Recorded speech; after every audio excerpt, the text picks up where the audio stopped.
ဒီတစ်ချက်လေးကိုလုံးဝမမေ့စေချင်ဘူးကိုသွားနေတဲ့ခီးလန်ဘလောက်ဖဲကြမ်းတမ်းနေပါစေဒီတစ်ချက်ဒီကျွန်တော်တို့အားလုံးအသက်ရှင်နေရတဲ့တစ်စိတ်တကယ်သားမမျောလင့်ထားတဲ့အရာတွေစိန်ခေါ်မှုတွေကပဲကျွန်တော်တို့ရဲ့အိမ်မက်တွေကျွန်တော်တို့ရဲ့ရည်ရွယ်ချက်တွေကိုပို့ပြီးတော့တန်ဖိုးရှိစေတာဖြစ်ပါတယ်အခါကျတော့လေကိုယ့်ရဲ့ဘဝနဲ့အခြားကိုယ့်ထက်ရှေ့ရောက်နေတဲ့လူတွေရဲ့ဘဝတွေနဲ့တွားပြီးတော့နှိုင်းယှဉ်မိတာမျိုးလည်းရှိနိုင်ပါတယ်ငါကြတော့ဘာလို့မဖြစ်သေးရလဲငါကြတော့ဒါမျိုးတွေဘာလို့မပိုင်ဆိုင်နိုင်သေးရလဲအစရှိတယ်သိချစေချင်တာကိုယ်နဲ့နှိုင်းယှဉ်နေတဲ့လူအကြောင်းကိုဘာမှမသိတာဆိုတော့သူတို့ရဲ့ social media မှာသူတို့တင်နေတဲ့ပုံရိပ်တွေပဲကျွန်တော်တို့မှရှိတယ်နောက်ွယ်မှာဒါတွေရဖို့အတွက်သူတို့ဘယ်လိုတွေဖြတ်တန်းခဲ့ရတယ်လဲဘယ်လိုစိန်ခေါ်မှုတွေရှိခဲ့တယ်လဲကျွန်တော်တို့တခုမှမသိဒါကြောင့်မို့နားလဲစေချင်ပါတယ်လူတိုင်းမှာမတူညီတဲ့အခက်အခဲတွေနဲ့မတူညီတဲ့ဘဝတွေကိုယ်စီရှိကြပါတယ်တွားပြီးတော့နှိုင်းယှဉ်ခြင်းကနေပြီးရလာမယ်အကျိုးကျေးဇူးဘာမှမရှိဘူးအဲ့တော့ embracing the journey ကိုသွားနေတဲ့ key လမ်းကြောင်းကိုပဲအာရုံစိုက်ပါကျွန်တော်ဒီ7 day series မှာပြောခဲ့တဲ့အချက်တိုင်းကိုတေချာလိုက်လုပ်ခဲ့ရဆိုရှင်မိတ်ဆွေအတွက်အခွင့်အရေးဆိုတော့လက်တကမ်းမှာပဲရှိပါလိမ့်မယ်အားလုံးကျေးဇူးတင်ပါတယ်ပျော်ရွှင်ပြီးတော့မှအောင်မြင်တဲ့နေ့ရက်တွေများစွာပိုင်ဆိုင်နိုင်ပါစေလို့ဆုမွန်တောင်းပေးလိုက်ပါတယ်အားတွေပဲဖြစ်ဖြစ်အမြဲတမ်းပြုံးထားပါ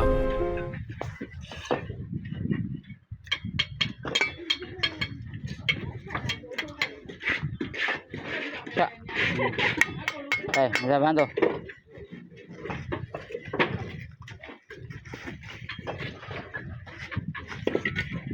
Están lejos, pero estamos fuera.